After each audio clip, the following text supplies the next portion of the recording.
tudo bom com vocês? Estamos aqui de volta.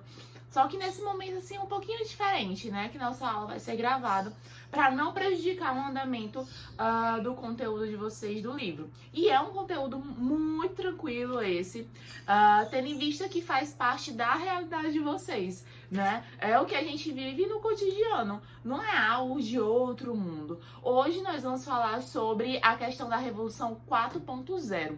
Hoje se fala muito sobre a educação 4.0, sobre o trabalho 4.0, né? Mas tudo isso está englobado, está incluso dentro da Revolução 4.0. Professor, o que seria essa Revolução 4.0? Gente, é a interligação de todos os meios físicos, químicos e biológicos. Coisa que anteriormente a gente não conseguiria imaginar que poderia acontecer. Como, por exemplo, você vai trabalhar e deixa o seu robozinho lá limpando a casa, por exemplo. Você programa o robozinho para limpar a casa. Isso era imaginável há um bom tempo atrás? Não, né? Então a gente tem toda a interligação. Por exemplo, a Alexa, né? Que a gente sempre fala, Alexa, tocar no Spotify Jason Mars.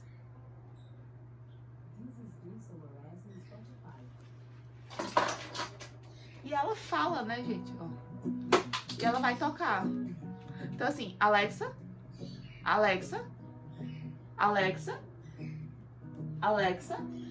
desligar. E quem diria, né, que a gente faria isso, que a gente conseguiria fazer todas essas transições, se adaptar a essa nova realidade, né? Ah, professora, mas são comodidades. Sim, só que essas comodidades, gente, também a gente vai pagar um precinho. Por quê? Quando há o surgimento de novas tecnologias, também há o surgimento de novas funções de empregos. Mas, em contrapartida, a tecnologia muitas vezes vai substituir o quê? A mão de obra do homem.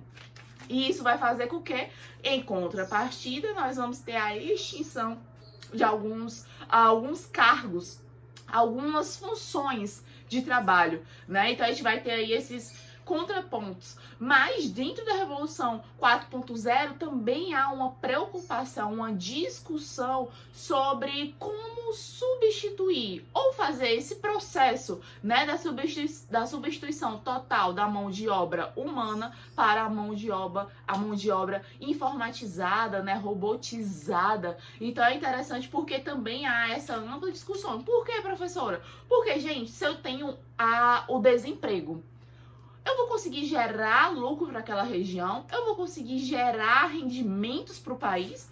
Não. Aí a gente vai ter uma quebra de todo o nosso ciclo econômico.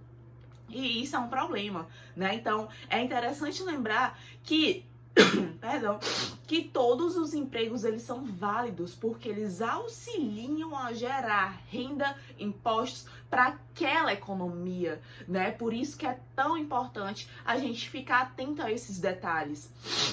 Então, dentro da Revolução 4.0 há uma ampla discussão, coisa que na terceira Revolução Industrial, vamos dizer assim, né, na Revolução 3.0 não havia essa discussão.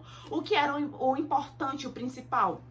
Era você substituir a mão de obra. Por quê? Eu teria um maior lucro para os empresários, para os grandes produtores, para as grandes empresas. Lembrando que nessa época da terceira Revolução Industrial, a gente já vai ter aí uma disseminação das multinacionais, né? um maior discernimento e utilização das tecnologias que envolvem a internet. Então as multinacionais começam a ampliar suas empresas para países subdesenvolvidos ou menos desenvolvidos. Por quê, professora? Mão de obra barata, recursos como matéria-prima muito barata. No final, meu produtinho vai sair o quê? Barato. É aquele exemplo que eu sempre dou do sapato da Nike, né? Que a Nike ela vai ter sua sede nos Estados Unidos, mas o cadastro é produzido na Índia, o solado é produzido na China, o resto é produzido na Indonésia. Por quê? Há uma ampla oferta de mão de obra, há uma oferta muito grande, né, de matéria-prima, e o meu produto ele vai sair o quê? Mais barato, né? Então isso vai gerar mais lucro para quem? Para multinacional. Então é mais interessante ela procurar diversificar, né, a linha de produção em diversos países do que ela concentrar, por exemplo, nos Estados Unidos. Não é à toa que o iPhone, por exemplo, né, é algo caro. Por quê? Ele aqui no Brasil, né, por exemplo, porque ele não é produzido aqui, ele é produzido nos Estados Unidos, é uma mão de obra qualificada, recursos naturais e matéria-prima é mais caro, né? E além da taxação, que quando entra aqui no Brasil, nós vamos ter uma taxação muito grande, tendo em vista que é em valor de dólar. Então é interessante a gente ressaltar todo esse problema. Professora, um tópicozinho, a gente já falou bilhares de coisas. Sim, então é algo que vai estar no cotidiano de vocês, é algo que vocês vivem, que vocês passam por isso, né? Então, assim, é tudo que a gente faz. Por exemplo, aqui o computador. Aqui, gente, é um Dell, né? A Dell geralmente é uma marcazinha mais assim, né? Tem depois o da Apple, né? Que é um MacBook. Por exemplo, esse computador aqui, lindo, maravilhoso, da Dell. Ele provavelmente foi produzido aqui no Brasil, aonde, professor? Lá na Zona Franca de Manaus. Né? Então aqui o Brasil ele também vem se desenvolvendo, né, tecnologicamente. Contudo, algumas partes do computador, por exemplo, desse daqui, pode vir de fora. E isso vai deixar o computador mais caro. Não é à toa que os computadores da Dell geralmente são mais caros do que a das outras marcas. Porque tem alguns componentes que são importados de outro país, né? Então é interessante justamente por esta causa. Pessoal, se vocês escutaram uns vazio agora, é porque a gente tá tendo uma carreata, né? Porque o povo não sossega nem dia de domingo. Período eleitoral, né? Fazer o quê? Mas continuamos aqui bem lindos, bem plenos, né? Então é interessante vocês lembrarem de todos esses tópicos. Professor, isso cai na prova? Com certeza. Enem? Com certeza. É atualidade, gente. Né? É o conteúdo de geografia, mas muito envolvido com atualidades. É o que a gente vivencia, né? Nós estamos passando, por exemplo, pandemia. Nós vivenciamos a pandemia, mas vai virar um fato histórico, geográfico, porque teve toda uma questão da concentração, de isolamento, né, de distribuição do vírus. Gente, olha aí, como é que o vírus conseguiu se alastrar tão rápido pelo planeta todo, né? Então, tudo isso, a geografia também intervém, né? Então, assim, é atualidade, a gente está vivenciando, mas também é um fato, né? Algo concreto que com certeza daqui uns dias vai estar lá nos livros de vocês, né? Principalmente dos outros, né? Que vão vir aí, vocês já estão com o pezinho aí no vestibular, mas principalmente os meninos que vêm, por exemplo, 7º ano, 8º ano, com certeza vai pegar isso.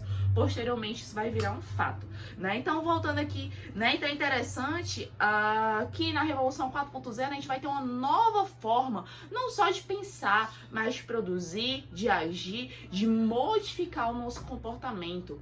Professora, como é que a gente faz isso? Já tinha até conversado com vocês também, uma forma de modificar o nosso comportamento. Consumismo, tudo a gente quer comprar, e isso é muito implícito, né? A gente até falou a questão da inteligência artificial do celular, que como você fala assim, eu quero uma blusa do Barcelona, né? Aí você fala, o celular, eu tenho um celular aqui me gravando e tem outro bem aqui, ó.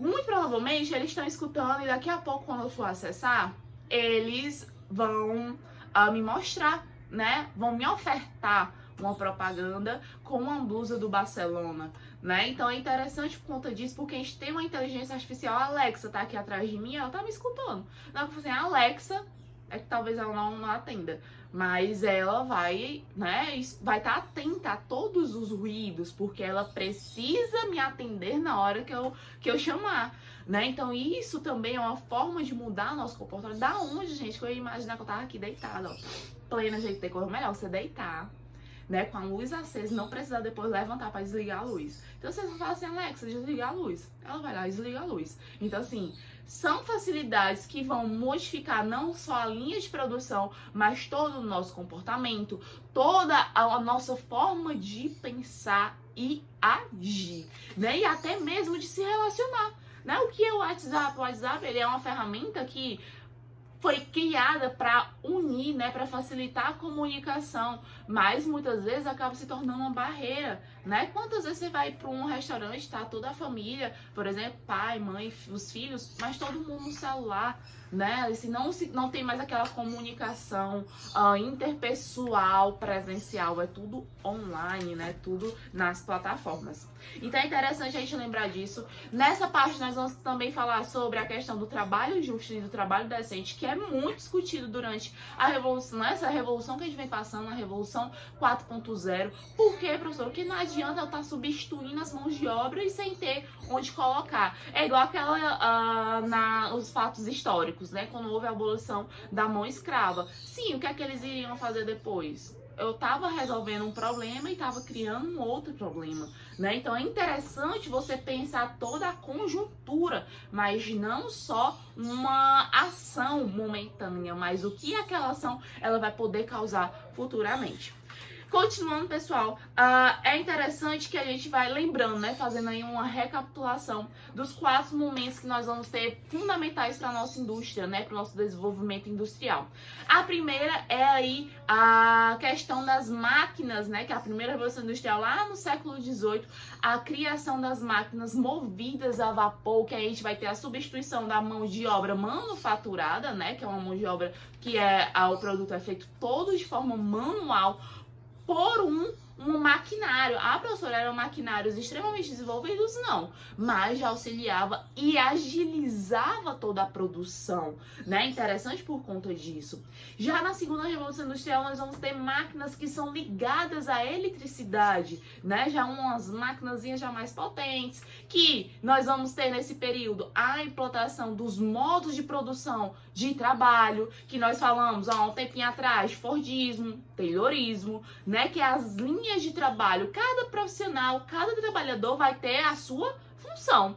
É igual aquela o filme do Charlie Chaplin, né? Que ele vai falar tempos modernos, que ele faz um dia todo, por exemplo, só aperta o parafuso, né? Ele aperta, aperta, aperta.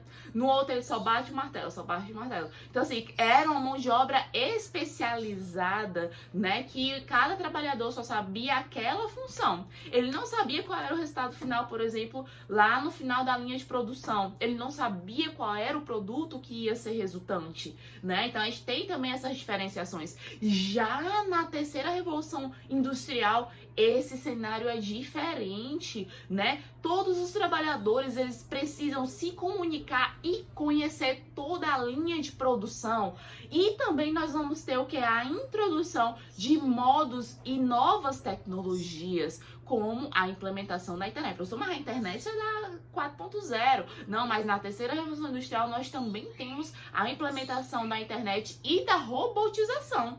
Então já começa nesse período aí, e daí, consequentemente, eu já vou ter o quê? A substituição da mão de obra do homem pela mão de obra artificial. Professora, mas qual é a grande diferença da Revolução Industrial na terceira fase e essa que a gente está passando, que é a quarta, né? Gente, é a interligação. Na terceira fase, nós vamos ter aí uma interligação da robotização, da internet, só que são áreas que muitas vezes interagiam de formas isoladas.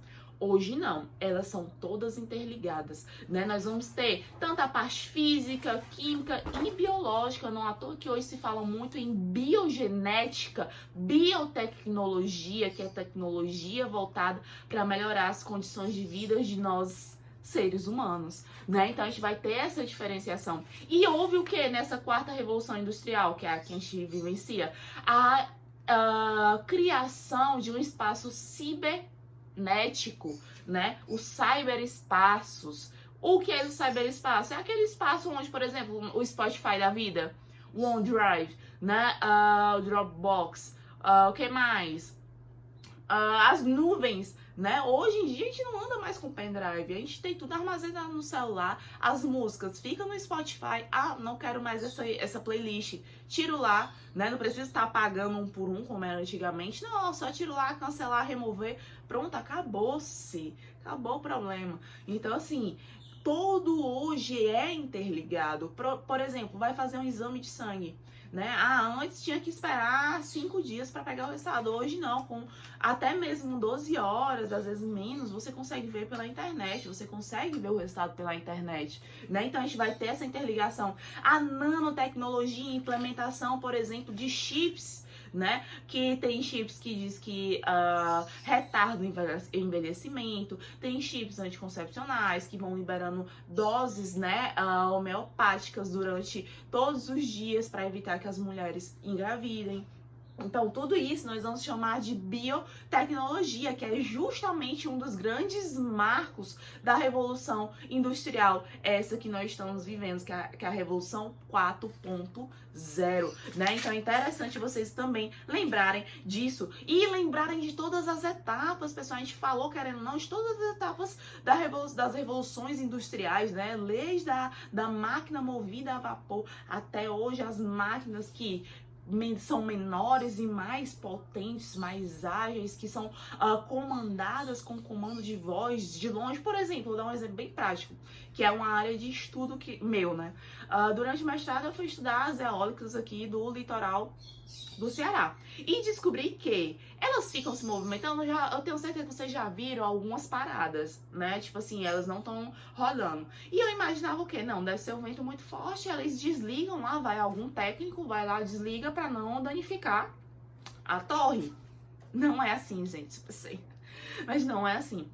Elas são monitoradas, sabe, não, no Rio Grande do Sul. As daqui do Ceará são monitoradas em uma central no Rio Grande do Sul e lá elas são programadas para fazer desligamentos esporádicos, né, para manutenção, para gerenciar toda a rede de fiação. E eu fiquei, opa, como assim, Brasil não é gerenciado, né, não é nem monitorado, mas controlado aqui no Ceará. Então, assim, isso é possível por meio de quê? Por meio da evolução tecnológica, né? Por meio da interligação da internet com as novas tecnologias, né? O que é um satélite?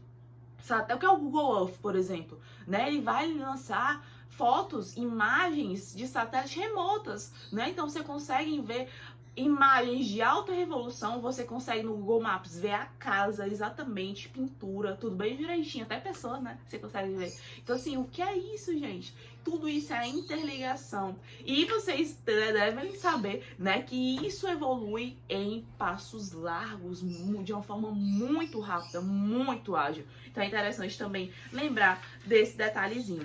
E algo que eu queria até falar para vocês, que também é um conteúdo que cai em química, em física, que eu também já vi algumas vezes, que é essa interdisciplinaridade, é sobre a criação. E tudo isso muitas vezes foi possível por conta da criação de um negócio chamado grafeno. Que é o grafeno, é como se fosse uma camadazinha, uma película de átomos de carbono que ela propiciou, né? Ela possibilitou, por exemplo, a criação de telas de smartphones, né? Touchscreen. Hoje a gente nem fala mais de touchscreen, que é tão comum, tudo que a gente pega, né? Você vai só no dedinho, né? Qualquer criança já sabe, vai no dedinho. Então, é por conta dessa tela de grafeno, né? Que aí ela vai...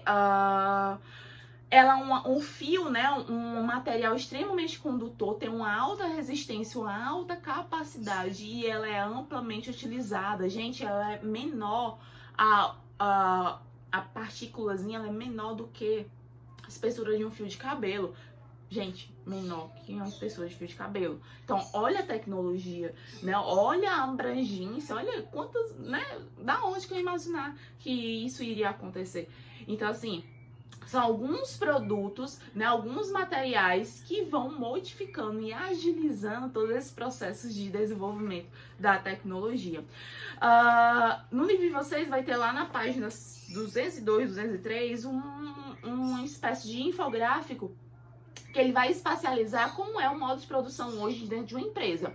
Por exemplo, a sede fica na Rússia, os diretores ficam na Rússia, mas logo em seguida, né, os dirigentes, eles vão ficar onde? Nos Estados Unidos, né? Quem é responsável por monitorar e propiciar uma linha de comunicação de internet é nos Estados Unidos.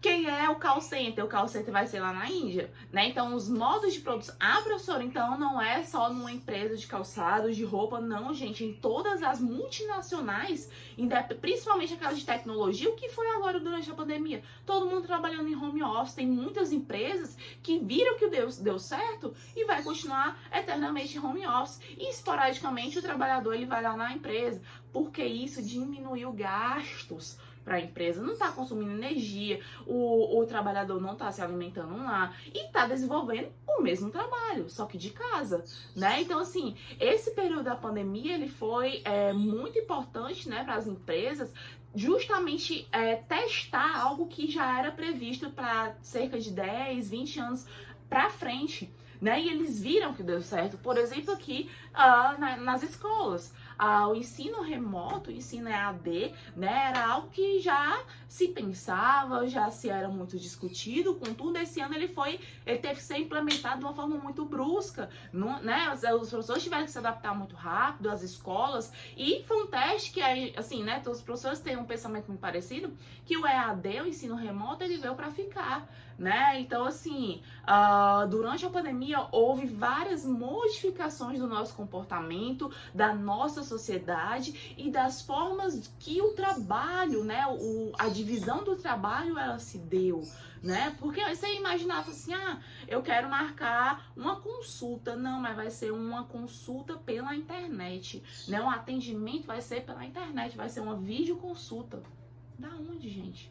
Né, que você imaginaria que isso iria acontecer, mas agora é possível. Então tem lá esse infográfico mostrando como é a linha de produção de uma empresa de informática, todas as etapas divididas em países diferentes, porque isso é mais barato, né? Então, se por exemplo a Índia ela é especializada em atendimento de call center, né? Lá tem muitos call centers que exigem que seus atendentes falem inglês, porque eles atendem principalmente o público europeu e o público dos Estados Unidos e Canadá. Gente, você imagina, tô lá nos Estados Unidos, parece que falam no call center da Amazon, mas o call center é localizado lá na Índia. E aí, né? Então, assim, isso também tem muito a ver com o processo de globalização que nós falamos muitas, mas muitas vezes durante as aulas, que aí é o desenvolvimento, né, dos meios de comunicação que acabam facilitando a nossa vida. Quando a gente fala com relação a questão do trabalho justo e do trabalho decente, é interessante a gente fazer algumas pontuações, né? O que seria esse trabalho justo, né? Essa transição justa? Gente, a transição justa é que você tem que garantir, a sociedade no geral, tem que garantir que as pessoas não vão ficar sem emprego por conta da criação de novas tecnologias, por conta da criação de robôs que vão substituir a mão de obra do homem, né? Então é uma transição justa. Por quê? Como eu já havia falado anteriormente, se eu, né, vou substituir uma mão de obra humana que eu estou pagando a remuneração, quando ela ficar desempregada, ela vai ter essa remuneração? Não, né? Então eu vou quebrar o quê? Uma das primeiras partes do meu ciclo econômico. Eu não vou ter um mercado consumidor. Eu não vou ter que comprar, professora, mas é porque a pessoa não quer? É porque a pessoa não tem dinheiro. Como é que a pessoa como é que a pessoa vai comprar uma coisa se ela não está trabalhando? Se ela não tem uma renda, né? Então é justamente isso que a transição justa ela quer propor, que sim, é necessário ter, né, a implementação de tecnologias, contudo assegurando que aquela mão de obra humana que foi substituída pela mão de obra artificial, ela seja substituída, ela não seja substituída, perdão, ela seja recompensada. Eu não tenha só uma ação, mas eu tenho vamos falar, uma medida mitigatória para aquela ação, né? Eu não vou causar consequências danosas para a economia. Então, assim, não, vamos tirar essa mão de obra aqui, mas vamos especializá-la, né, em uma nova função, que por enquanto ainda não tem. Vamos dar um exemplo de uma empresa, né, que ela ainda não tem a substituição pela mão de obra artificial, né? Então, assim, por isso que se discute muito, porque hoje, por exemplo, no campo, isso é muito evidente, gente, no processo de modernização do campo, antes, né, era necessário você ter, por exemplo, 20, 30 trabalhadores rurais para fazer a plantação, por exemplo, de cana-de-açúcar, da soja, do milho. Hoje não, você resolve com um trator. O trator, ele já vai colher, né? Tem uns que eu tava até vendo esses dias estudando, que, gente, ele já pega o feno, né, a colheita de feno para fazer ração. Ele vai colhendo o feno, ele já compacta o feno dentro do trator e ele já deixa no cantinho lá, ele vai só soltando os bolinhos, aqueles quadradinhos que a gente vê nos filmes, ele já vai soltando bem direitinho, e isso empacotado, detalhe, empacotado. Então, assim, ele faz todo o processo sozinho. Professor, é barato um trator desse? Não é. Mas é um investimento que às vezes não é nem pago a longo prazo. Em curto prazo ele se paga, porque eu não vou precisar mais da mão de obra de várias pessoas. Só preciso de uma, que é uma mão de obra qualificada, que ele consiga, né, desenvolver e manusear aquela tecnologia. Então, assim, isso é muito evidente no campo, mas também há essa preocupação agora, principalmente nas cidades, nas zonas industriais, porque a tendência é o quê? Tudo ir se modernizando, se robotizando. E onde é que vai ficar a mão de obra do homem? Só Deus sabe, né? Então, assim, há essa preocupação, não só discussões de forma geral, mas a formação de sindicatos para discutir sobre isso, né? Até mesmo a Organização Internacional do Trabalho, ela discute isso e coloca em voga muito isso, para que a gente não tenha consequências na nossa economia, né? Outra coisinha é sobre o trabalho decente, né? Aqui no Brasil nós vamos ter a criação de uma agenda, foi em 2006, se eu não me engano, para institucionalizar algumas metas e objetivos de como trabalhar nessa questão do trabalho decente. Mas o trabalho decente, ele vai ter 4 eixos principais. Vou ler aqui os pontezinhos para vocês. O respeito aos direitos, né, fundamentais do trabalho, como, por exemplo, ter um ambiente salubre, ter a erradicação do trabalho forçado, do trabalho escravo, ter condições adequadas de trabalho.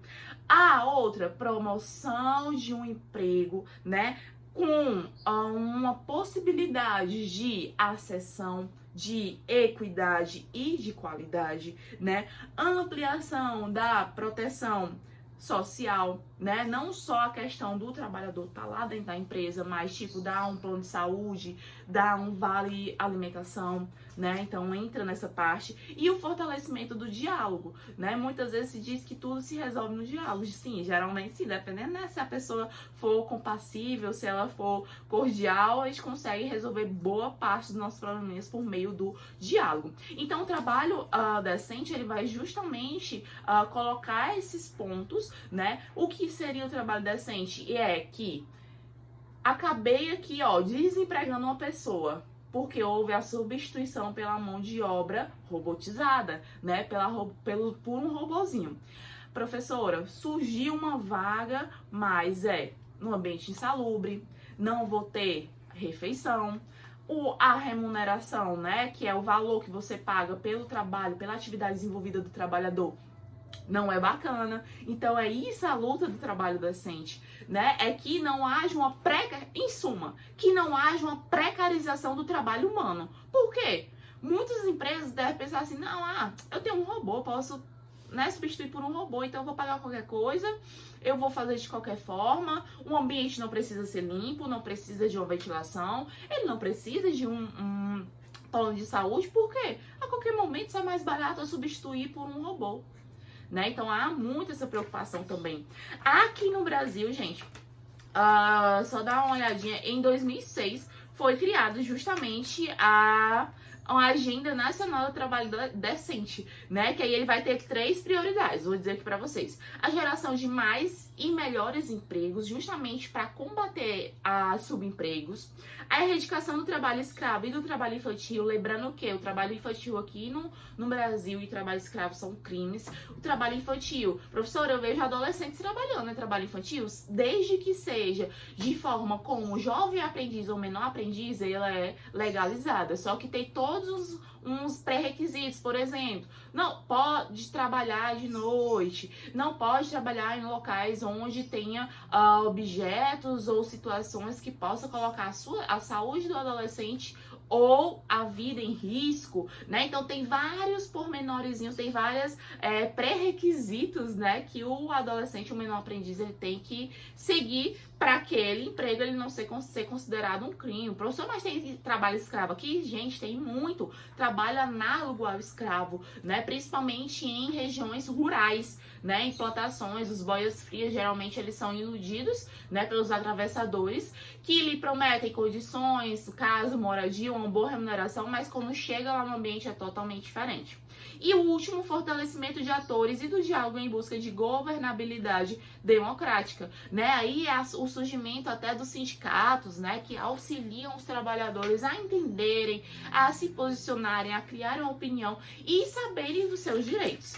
Aqui no Brasil, gente, a implementação da Revolução 4.0, ela é muito importante porque desde 1950, quando a gente tem o processo de industrialização aqui no Brasil, a gente vem recebendo um grande contingente de tecnologia. Professora, é um nível extremamente avançado? Não, mas a gente vem tentando se englobar em todo esse contexto de modernização, né? Então, assim, por mais que a gente tente, muita coisa a gente ainda tem que importar, e significa o quê? Comprar de outros países para ser válido, né? Para a gente conseguir produzir as nossas tecnologias. Um exemplo que eu dei aqui, ó, do computador da Dell. Muito provavelmente ele é produzido aqui, ou se eu não me engano, acho que ele é produção brasileira, só que alguns componentes dele vêm da onde? Vêm de outros países, como por exemplo os Estados Unidos, países como o Japão, enfim, né? Então por isso ele fica o quê? Mais caro. Né? Então, mas isso, gente, já está se modificando. Por exemplo, em São Paulo, na Zona Franca de Manaus, nós temos polos, né, que eles estão interligados não só à empresa em si, mas estão interligados também com as universidades, para tentar justamente tirar todas as novidades que são produzidas nas universidades e levar diretamente para as empresas, para as indústrias, né? Aí a gente vai ter o que é uma produção totalmente nacional, e é muito interessante isso, porque aqui no Brasil houve aí a criação de uma lei, que é a lei, na verdade é uma regulamentação, que é o Marco Legal da Ciência, Tecnologia e Inovação, que é uma lei, que é a Lei 13.243 de 2016, um dia desse, né? Tem que 4 anos.